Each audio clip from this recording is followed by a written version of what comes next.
I always tell people, I'm like, man, on psychedelics or on mushrooms, like I'm more ready to die than ever on psychedelics. Interesting. If you were like, hey, you have to die right now, I would be like, here we go. All right. Okay. It all starts with a single question asked to an anonymous caller. What do you think happens when we die? And from there, the conversation goes in completely unexpected directions. Some speak with certainty, others with doubt. Some are still trying to make sense of it all. I'm Zach Ansell, and this is When We Die Talks, a podcast about death, meaning, and how that shapes the way we live. This podcast was born from my own fears around death and the need to talk about it. Thank you for being a part of this conversation. I'm glad you're here. This episode is supported by Mnemostheny, a project I've been building alongside this podcast. Mnemostheny is a simple way to tell your story in your own voice.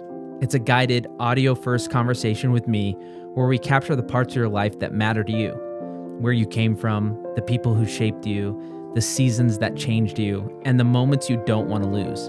It's not therapy and it's not a performance. It's just a real conversation that becomes a private audio keepsake you can share with the people you love or keep for yourself. If you want to learn more, you can find it at mnemostheny.com. That's NEMOSENE.com. Hey, welcome back or welcome here if this is your first time. This week's conversation goes somewhere a little bit different. Most calls on the show are rooted in grief or fear or loss, some kind of weight the caller is carrying. This one's more philosophical, and it always amazes me when these calls show up at a very similar time to when I'm exploring similar ideas myself. Maybe coincidence, maybe something more synchronistic. I've been diving deep in my studies around non-duality lately. This idea that the self we think we are isn't really what we think it is. And then this caller shows up, and within a few minutes, we're knee-deep in ego, identity, and what exactly the you even is that's afraid of dying. They've been thinking about death since they were a child. Their therapist once told them it sounded like they'd been in an existential crisis since childhood. And their response was basically, yeah, that tracks. But what's wild is they're not tortured by it. They found their way through it. And the path they took, through religion, through rebellion, through psychedelics, through weeks alone fighting wildfires with nothing but their own thoughts, led them somewhere genuinely interesting. At one point they say that when they're on psychedelics, they're more ready to die than at any other time. And in a way that actually makes sense by the time they explain it. This one's going to make you think about who's actually doing the fearing. Let's get into the call. I hope you enjoy. Hello. Hey, how's it going? It's going good. How are you? I'm doing okay. I'm going to try to be better about answering that question a little bit more honestly, and I'm a little sleep deprived. I don't know. I feel like I've been doing this dance of like, if I take something to help me sleep, then I feel groggy all morning. But if I don't take something, then I can't fall asleep, and then I'm tired in the afternoon.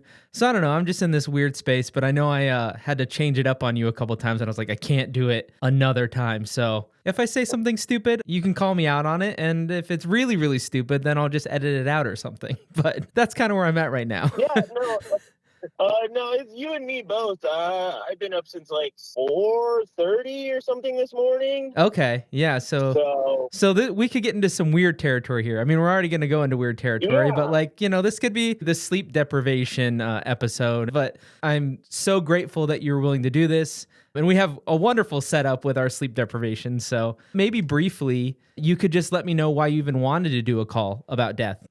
No, that's a great question. Maybe I'm just like a weird person, but I've always obviously, I don't know why I say obviously, because like you said, most people, this is not a subject that most people are really into, Obviously in your head, the person that you talk to all the time knows, obviously, but yeah, I get what you're saying, because I feel like I'm the same, but continue. Yeah. I mean, it's a subject that I've kind of been obsessed with for most of my life. I went to a therapist many, many years ago, and I the thing that she said that stuck with me, she was like, it sounds like that you've been in an existential crisis since you've been a child. And I was like, huh. That's what you want a therapist to say. Yeah.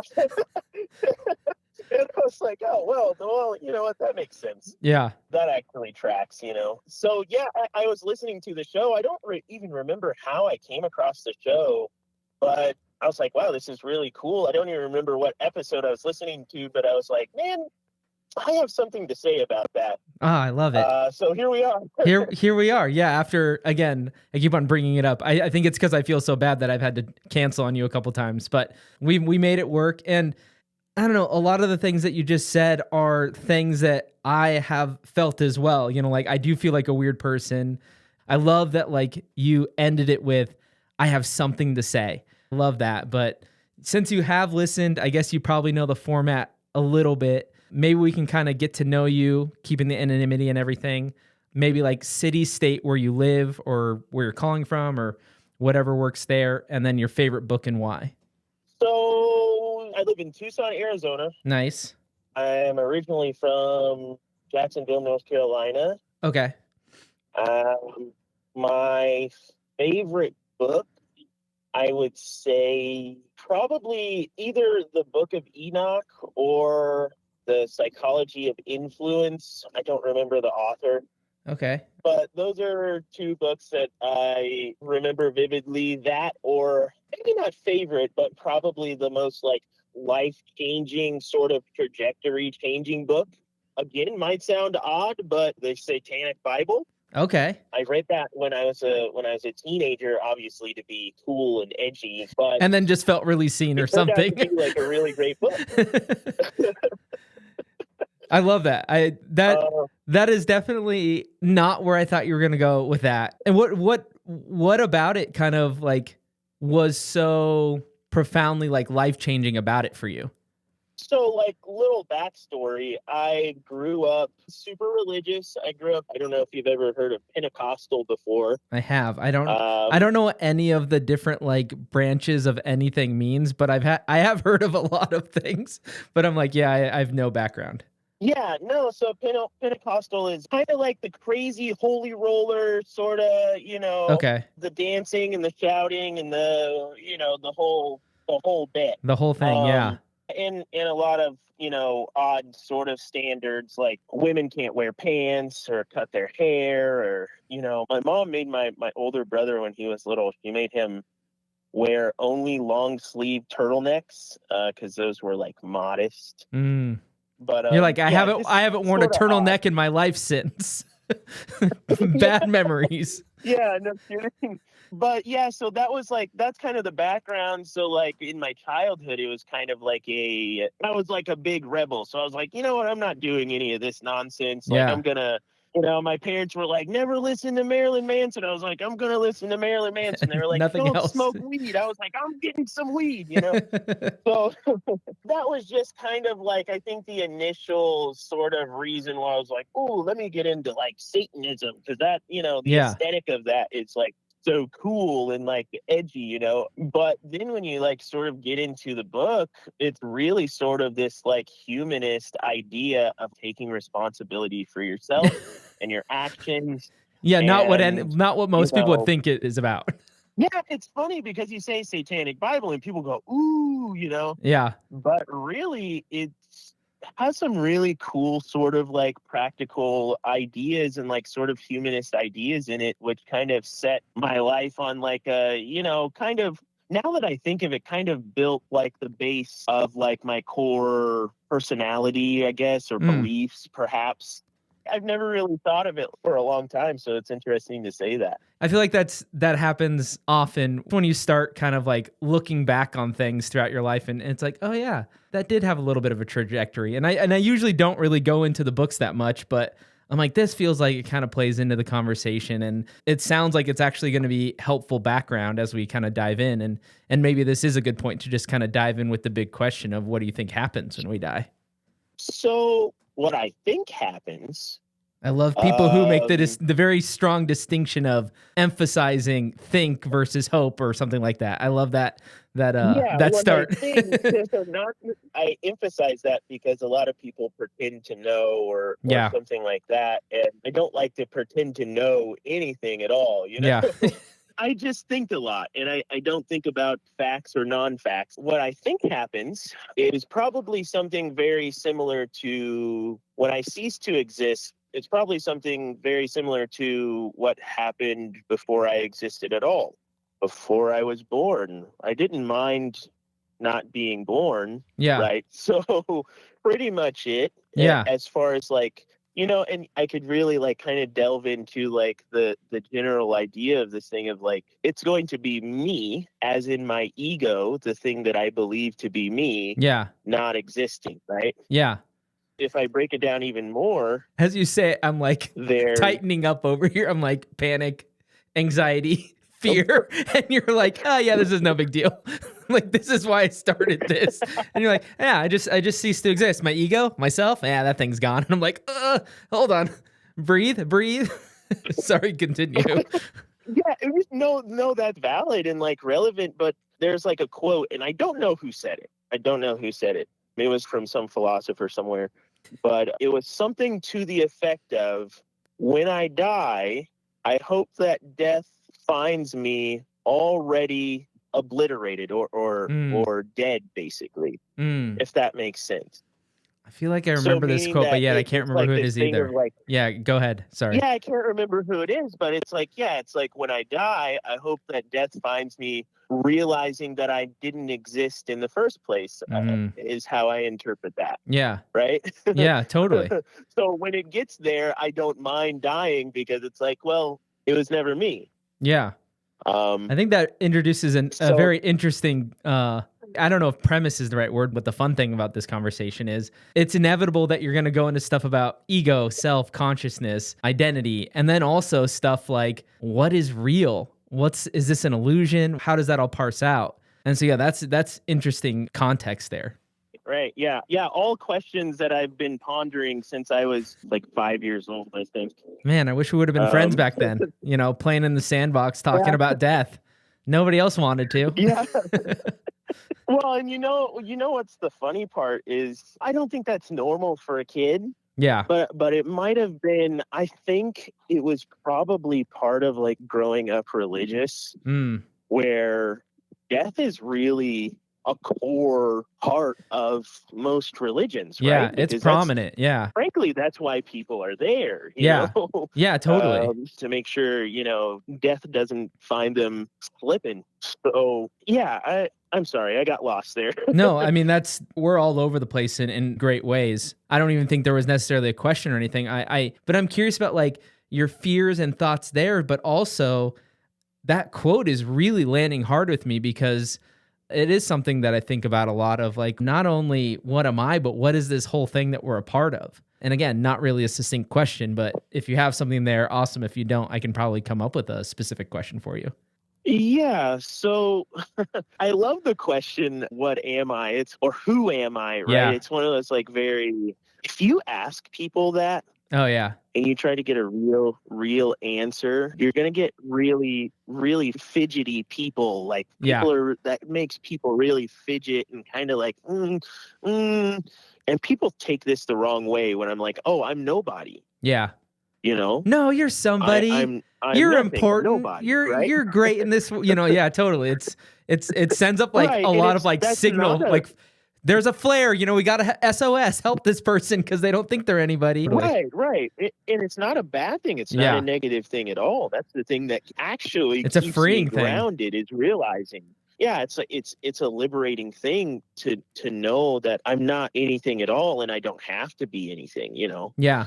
And to kind of the other part of your question, when you're asked about like my fears and stuff when it comes to this subject, is that's complicated because at one point in my life, it just absolutely terrified me to like no end. Actually, like legitimately to the point of like damn near maybe like panic attacks or something. That's how I started this. You didn't start a podcast and a project. What did you do? What are your secrets? Because some days I'm like, what am I doing with my life?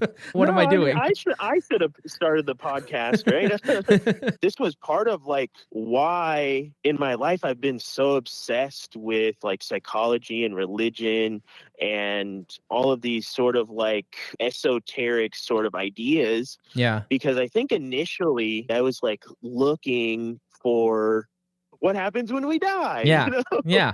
What's the I think answer? that was the initial question, Yeah. because yeah, it is terrifying because like that part of you, like your ego that believes you are something, it believes that I am me, Yeah. Yeah. And that's all it that knows. thing gets scared. It's like that's all it knows, and it's like I don't want to not exist. Yeah, it can't comprehend that. So that must be really, really bad. Yeah, and it really comes down to like I don't think you have to comprehend it, or Yeah. I don't think you I don't have think to we get will, any right? answers at all. And really, it's like I've been kind of pondering this idea of reincarnation, right? Yeah. Because part of what I do is like I actually have like a fairly popular social media like talking about esoteric things. Oh, sweet. You're gonna have to share So that with this me is like after. something that I'm oh yeah, yeah. But this is something that I'm like not only just pondering for fun, but I'm like pondering stuff for like videos and like Yeah. thinking about ideas and like, X, Y, and Z. And I've been thinking about this idea of like reincarnation and how I believe that it's real, but not in the very hopeful way that people believe it is. Yeah. If that makes sense. I mean, I would love to hear your version of it, because I feel like anything that we want to have happen next is very hopeful and sunshiny and very wonderful. I get you because Yeah. it's like one of those things where people are like, oh, you can go to heaven and live forever. You Yeah. can be reincarnated. I'm like, yeah, I'm good. Yeah. Appreciate the offer, Yeah. but I'll just take a nap forever. I'm good. This one is good enough. Yeah. Yeah. Yep. I got my fill. Like, don't threaten me with that. Yeah. But my version of sort of like reincarnation, because I'm also really into like science and stuff too. I'm obsessed with all kinds of fun stuff. But the idea of like my core belief is that what people believe to be God is sort of like this underlying source of consciousness. And I believe that everything is conscious, Mm-hmm. right? Like almost as in like everything is sort of an organism in a way. And you can see that with everything. Like everything has some sort of design, some sort of like thing, right? But it's not like God as in like the biblical God or something like that, where he's like a bearded man in the sky, going like, hey, don't covet your neighbor's wife, Totally. Don't do that. Yeah. Not good. Not good. Not that sort of God, but it's funny because I used to call myself like an atheist, right? Yeah. But I've come to a point where I'm like, I can't really call myself an atheist anymore, because I just believe that God is like this underlying sort of consciousness that like is projected into all living and even what we may perceive to be non-living things, right? Yeah. And then, like, when we get here and we're born and we learn things and we learn our name and we learn what we're supposed to do or not do and X, Y, and Z, and we become programmed, right? That's basically, I have children. That's what we do. Yeah. We're basically programming, Yep. This is what you do. This is what you don't. Make sure you don't covet your neighbor's wife. Don't covet your neighbor's wife, and I don't know if you know anything about programming language, but it's pretty much the same thing. It's like, if this, then this. Yeah. Yeah, that's a good point. Yeah. Then do this. If this happens, then do this, right? Yeah. So then we get like our programming, and then we become under this sort of illusion that I am separate from everything. Yeah. Like I am me and everything else is this. Yep. Right. Yeah, totally. And that's the fun illusion, right? Is like, oh, I'm separate from everything, but that's not really the case. Yeah. So when it comes to like reincarnation, it's like some part of you will exist, like the core consciousness will exist because it exists everywhere in all things. It's just you as the ego will no longer exist, right? Yeah. And that's when we come to like reincarnation, where people say, even if you want to talk about heaven, because when people talk about heaven, that's basically a form of reincarnation. Like in the Bible, it says when you go to heaven, and this is something people really overlook. This is one of the most overlooked things. But in the Bible, it says when you go to heaven, you're not going to remember anything or anyone on earth or whatever. I forget the verse. Yeah. It's been a while since I've seen it. But essentially that's the gist of the verse, is it's saying like when you get to heaven, you're not going to remember anything, essentially. And it's kind of the same thing with like reincarnation. When people talk about reincarnation, oh, you get reincarnated as a cow, you're not going to remember your human life. You get reincarnated as another person, you don't remember your last life, right? Yeah. How many lives do you remember? So in a sense, like that's the core of what I'm saying is like, sure, you'll be reincarnated. It's just the ego that thinks that it's you won't be there. Yeah. Right? Yeah, totally.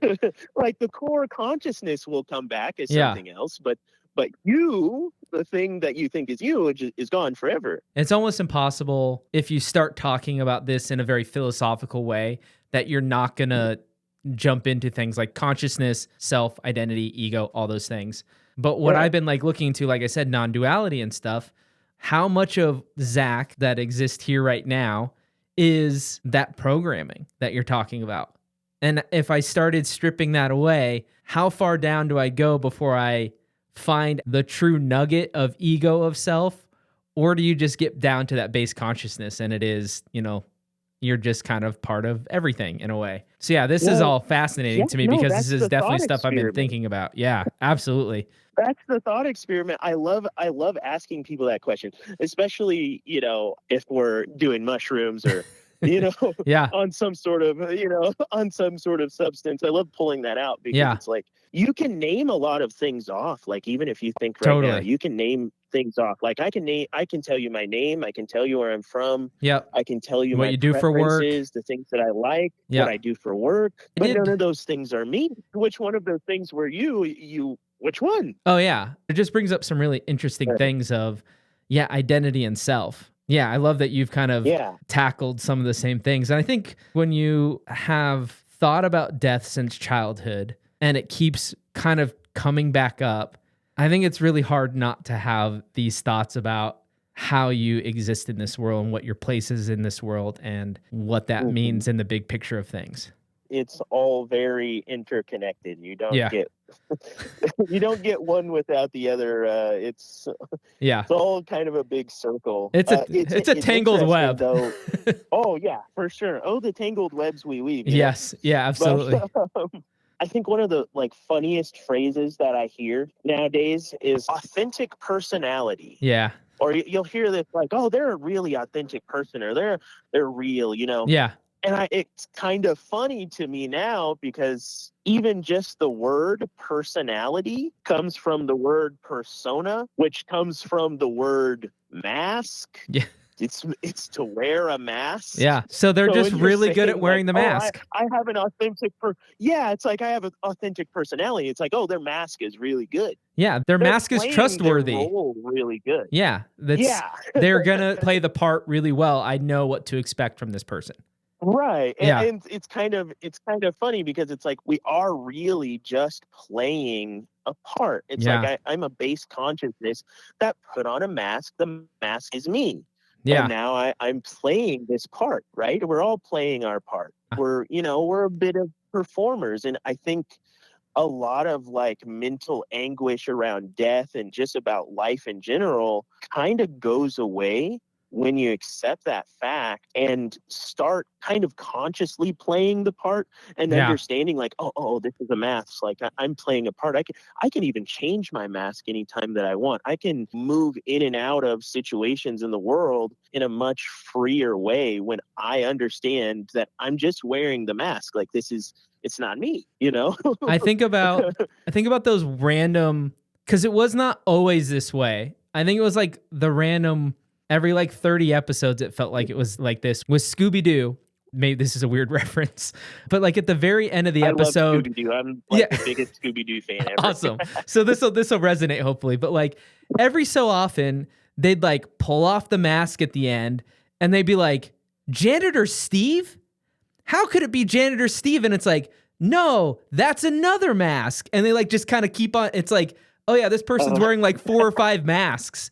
And that's sometimes how I think about it too, is it's we've gotten programmed and we wear these masks, but over time we're just adding other masks on top of it too. And you're adding other masks. Yeah. And of course it's not as simple as oh, I'm going to pull off this one mask and now, okay, I'm down a layer and I'm getting closer. Like they are interwoven, as we were just saying, and the tangled web we weave. But it is really interesting. No, that is a concept that I've been more aware of because I have a brother. He's my older brother, and we talk fairly often. And he's big into like self-improvement and stuff, especially lately. Who isn't right now? And yeah, who isn't right now, right? But self-improvement takes on a different air when you realize that there is no self. Yeah. Yeah. Which But one of the selves are you that's trying to something improve? that, yeah, which one, right? Or as Alan Watts said something, he said, you can't improve because the one who wants to improve is the one that isn't improved. Totally. Yeah. Right? Yeah, So totally. it's kind of like this weird inception idea. Yeah. But back to my brother is kind of that idea is like he's always talking about like self-improvement, like, oh, I'm reading books and I'm doing this and I'm learning this and learning this. And he said something that like hit my ear kind of weird, which was he was like, yeah, I just have to keep adding stuff. I just have to keep adding discipline and adding this and adding that and adding that. I got to max out my character. Yeah, I gotta like max out my character, and I was a little delicate with him possibly, but I felt to like kind of admonish him on that where I was like, I don't think you need to add anything at all.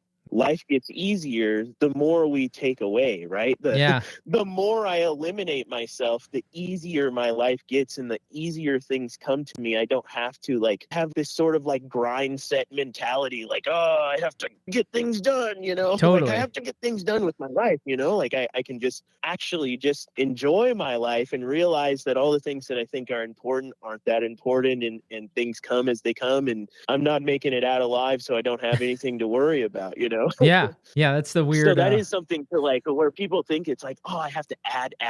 It's like, oh, please take a little off at a time, you know, like take a little away at a time. And then you'll kind of get to this point where you're like, whoa, I'm here, you know, and you kind of stop looking into the future and like worrying about the future and worrying about when you're going to die and worrying about your bills and whatever it may be. And like kind of that trauma from the past or whatever, like you take enough stuff away and you kind of like end up right here, right now, you know, and with a lot of acceptance right now, right. With a lot of acceptance. And it's like right here, right now is an eternity. Yeah. Like there is always now. Yeah. Now is the only thing that exists. Hey, you know? I've got a couple tattoos on my arm that are based on that exact thing. Cause that's all that's all we get. But yeah, there's this mentality that's all we get. Yeah. Of I've got to optimize, I've got to make myself better. And I'm trying to figure out how to say this, but there's definitely stuff that like you're saying that we like, you know, subtraction helps too. But I think in some ways the way that can manifest for people is, well, there's this bad thing about myself that I don't like. So to get rid of it, I have to max out the opposite direction. So if like, I don't know, yeah, it's you this, have to max out the opposite yeah, direction. it's like, that's how I'm going to balance it versus being like, hey, you know what? Like I can just kind of like let things settle instead of there being constant movement all the time and landing in that place of acceptance. Maybe a good way to kind of bring it back in a little bit is you did say, you know, we don't get out of this alive, to kind of bring it back to like the death lens of things. What changed for you to go from this kind of fearful place growing up? And it sounds like it was just this journey of exploration and ultimately like learning a lot about yourself and how you exist in this world. Yeah. That and psychedelics. Nice. I feel like I downplay it a lot, honestly, because I like to be like, oh, I did all of this on my own, you know. Totally. The ego again, right?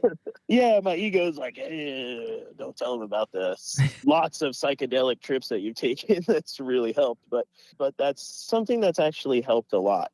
And in the connectedness or what in what way? Yeah, so I'll put it in two different ways. So I would say the first way that I think psychedelics have helped me is with just pure and simple like neuroplasticity. Psychedelics do like this thing where I heard somebody explain it like your mind is kind of like a hill full of snow, right? That's covered in snow. And your thoughts are like a sled. And every time you think something, you go down in the sled, you go down in the sled, you go down in the sled, and you kind of build this groove, right? And it's very hard to like get out of that groove once that groove is so deep in the snow. And something that like psychedelics does is it gives you fresh powder again, where like you can take that same path if you want. Yeah. But there's the grooves are fresh now, Yeah. right? So you can kind of choose to go like, oh, I'm gonna Yeah, you're not completely locked in. Yeah, totally. I like that analogy. Right. It kind of gives you that like that freedom to sort of like, okay, I'm out of the groove. Like I can choose something a little different now. Like I can take a slightly different path, like mentally, than I did before. Yeah. There's that sort of avenue that it really helps. And then the other avenue personally for me is like, because I'm not really a partier or anything when it comes to psychedelics. Like I'm not a person who wants to like go to a party or a rave and like I don't think that would be very fun. Like I think that would stress me out too much. Fun. I'm like, yeah, I would rather do this isolated. I know people. Yeah, no, like I know people that are like, oh yeah, that would be fun. Let's do psychedelics and go out on the town. And I'm like, no, I don't think my brain could handle that. Home under my blankies. Yeah. I'm like, I want to be at home under my blankies. You know, I don't want to do any of that. So that's been kind of the advantage, both with psychedelics and just in my life in general. I've had like these opportunities to be alone. Like truly alone, like physically alone with no one around for hours and days and weeks for work and stuff. Like I worked on the last couple of years, I've been working on wildfires and things like that, where I'm really just alone for weeks on end. I'll go whole days. A lot of people's nightmares. Or multiple days without even a lot of people's nightmares again. A lot of people really couldn't handle that, but that's been an advantage for me with psychedelics and doing psychedelics alone or just being alone in general, where I have this opportunity to actually stop, observe, and kind of follow. Because like when you're in something, you're like in it, right? Yeah. But when you're alone, you get this opportunity to see where your mind goes, because your mind goes different places when you're alone, right? Oh, yeah. But you get to observe it a little more because you have no distractions. You get to observe like, oh, why am I going this direction? Why am I going that direction? Yeah, you see the patterning, the programming again. Yeah. Yeah, and you start seeing the program and you start seeing the pattern and you start being able to be like, okay, one of the things I think you get to do is you kind of get to the end of it. I feel like when you have all of these distractions, maybe you never get to the end of the thought or the end of the feeling or something like that, where when you're alone, you get to exhaust that thought. You get to exhaust that feeling to its maximum point, and then you go, oh, well, that wasn't so bad. Yeah, totally. You know? Yeah. Which I think is when they talk about like the lack of like boredom now. I mean, that to some extent, that's what you're talking about, right? It's like actually having time where you're not constantly distracting yourself. Because I think the other thing too is a lot of people might listen and say, oh, I could be alone by myself. And okay, but what about without your phone and without the TV? Yeah, without your phone or anything. You know, like doing a meditation retreat where there's no phone, there's no books, there's no TV. And it's really, seeing that patterning when you're bored. And one of the things that I loved, and I don't want to necessarily say that I was bored, but one of the things that my instructor said during that retreat, the last one that I did, she said, pay attention to like boredom, because boredom and peace are really close. And I was like, that's interesting. And so, you get to run down that path when you are isolated and you're kind of thinking on your own. Yeah, I feel like, that makes so much sense, at least to me. Yeah, absolutely. Yeah. I mean, even last year when I was working on wildfires, I decided, because I'm alone the whole time, I'm like, okay, I'm going to have like 3 days where I put down my phone. I'm just going to raw dog like life in 10, 15 hours. I'm just going to raw dog it. I have nothing to do, nowhere to go. I'm going to raw dog 15 hours a day of nothing, you know? That's a different experience. And it's crazy how addicted we've become in such a short time. Yeah, and I still monitor myself, but back to like the thing with psychedelics is like one of the things with psychedelics is it's very similar to me to another practice that I used to do all the time, which is here in Tucson, we have a mountain, and I would go up to the mountain and we have like a big overlook where you can see the entire city. And it's like this very introspective place to be, because you go up on this mountain and you see all of the tiny little lights and the tiny little cars, and you go, oh, wow, man, there's nothing really there. This is all just a tiny little anthill that I'm worried about. You know? Yeah. And I think psychedelics are a good way. It's kind of like the same concept of like, you get up there and you go, oh man, everything is fine. Yeah. You know, everything is totally cool. You know, I always tell people, I'm like, man, on psychedelics or mushrooms, you know, like I'm more ready to die than ever on psychedelics. Yeah. Interesting. You know, like if you were like, hey, you have to die right now, I would be like, here we go. All right. Okay. Doing the thing. Know, it's funny because that was actually, it's not even something that I just say, but it's something that's actually kind of happened when I was younger, much younger. This is quite the setup. I love this.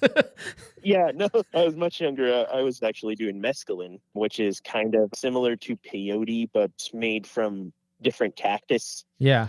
We would drive around and we would hack down cactuses in people's yards, and I had some friends that would dry it out and we would make it, and you have to drink it in like this big jar of it, you know.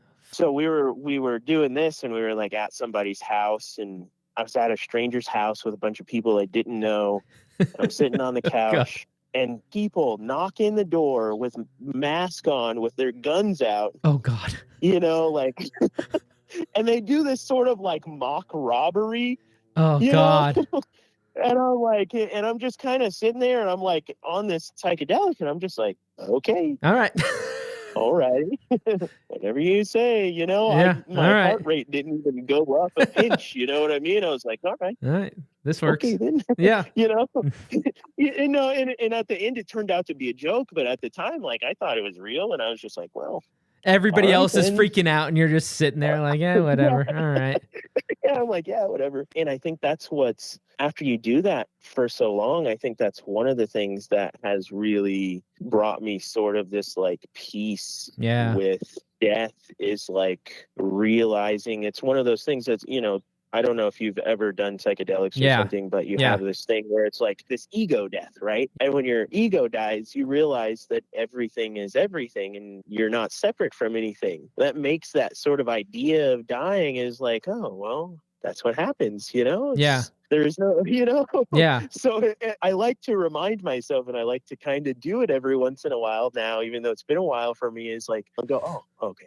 Yeah. I remember now. Yeah, the reminder, totally. I've been getting a little distracted, but I remember now, you know? It's no biggie. I think that's one of the things that I've kind of come to terms with, is this realization that I don't think I'm going to find a story that someone tells me and I'm like, holy shit, that is amazing. That's what it is. Right. Or that's what I hope it is. And that's going to give me enough faith to not be afraid of it. I think what I've finally come to terms with is it's going to be this acceptance around, this is what I believe happens, and that's okay. And it sounds like that's essentially what you found through this exploration, through psychedelics, and just come to a place of, yep, and that's okay. That's kind of the thing, is like becoming comfortable in the uncomfortable. Because I realizing that some answers aren't going to have fluffy, frilly, sort of like feel good answers, you know? Yeah. And once the acceptance happens, you know, it's like in some way, and I think we kind of touched on this earlier, but in some way, I believe that death is necessary. Death is the only thing that gives life meaning. Yep. Without death, life means nothing. Yep. I had this conversation with a religious person, I think they were Mormon or something. They were talking about being in heaven and like, oh, I'm going to get to do this and get to do this in heaven. And he was kind of like an intellectual guy, and he was like kind of trying to come at it at like sort of like an intellectual standpoint. Yeah. And I was just like, at what point does all of that become meaningless? If I had infinite time, what happens after 1 billion years and I learn everything and I've seen everything? What happens after 2 billion years and I've know every song that's ever existed, and every chord and every sound and every color? The other thing about that is every experience. And there's nothing new anymore. What's the motivation to do that? Because all on the front end, on the front end, you could say, well, I'll learn that later because I can. I'll go Yeah, I can't listen to that I'll learn because I that in a can. few trillion years. Yeah, because Right. I got infinite time, and so I think that's the interesting thing is when I think about that thought experiment, it's probably really, really exciting right out of the gate. And it's like, oh yeah, I'm gonna learn this and I'm gonna talk to this person and this and this. And maybe it's because I'm a hermit, but Yeah. at what point does my energy level say, yeah, you know what? That was a lot. And I'm just gonna go kind of sit and just relax. And like, yeah, at some point it gets boring. And, yeah, I think about that a lot too of infinity is a very long time. Infinity is too long. It makes everything meaningless. Like, Yeah. I heard a quote, and again, I don't know where it was from, but it was something like, while people are trying to figure out how to live forever, God's trying to learn how to die. Yeah. It's like this idea that eternity is actually some sort of hell. Like this is a hellscape, and that's like the idea of like eternity is like everybody wants to live forever, but it's like, do you really? Yeah. Have you really thought about it? Never want to be able to turn off ever? Yeah, totally. I love thought experiments like that. I do have one last question for you. What's one thing you still want to experience in this lifetime? That's a great question. It's weird because I had this conversation not that long ago with someone who's like a little bit younger than me. They're like, man, I just want to experience everything. Like I want to go to every country and I want to do everything and I want to sleep with every woman and have all the money and all of this stuff. And sounds like a lot of work. Yeah, it sounds like a lot of work, doesn't it? Yeah. Like, in some way, I would say that I'm open to everything and I've also seen enough. I'm right there in the middle. Like I've seen enough to know what the pattern of life looks like. Yeah. Sometimes it feels like I've lived like multiple lifetimes in my life, Oh, totally. Just in this one, Oh, absolutely. I've been so many places and seen so many people, and like I kind of get what the pattern is. Like everything sort of has like this pattern, and I'm like, okay, I kind of know what to expect anywhere and everywhere I go. You know what I mean? Yeah, totally. So I would say I'm not really yearning for any particular experience. I would say I'm pretty fulfilled. Yeah. But I'm also motivated to do more and see more and whatever it is. I would say I love life. It's the best thing ever. Yeah. So maybe the answer to that question is I'm not exactly sure, but I'll know it when I see it. Yeah. You'll know when you see it. Yeah. And you'll go, whoa. Yeah. Whoa. Okay. Now I can die. Perfect. Yeah. Now I can die. Doesn't get better than this. Yeah. Exactly. I just want to thank you for being willing to do this. I absolutely love talking to you. Again, I feel like we have a lot of similar thought process. I feel like we would be like, if I lived in Arizona, we'd be good friends and be able to chat. So we'll have to, I don't know, share some books with each other and stay in touch. Cause yeah, I feel like we've been on similar paths and learning similar things. And so, yeah, I just very, very grateful that you're willing to do this. No, yeah, no problem. Let's do it again or something. Yeah. I don't know. Yeah. That's sometimes it comes up. Maybe we can start a podcast called What Happens When We Live. Yeah. Okay. Yeah. Spin-off. Perfect. I love it. Spin-off podcast. Yeah. Yeah. I like it. We'll figure that out. But yeah, thank you so much. And I hope you have a good rest of your day. Awesome. Thank you. All right. Take care.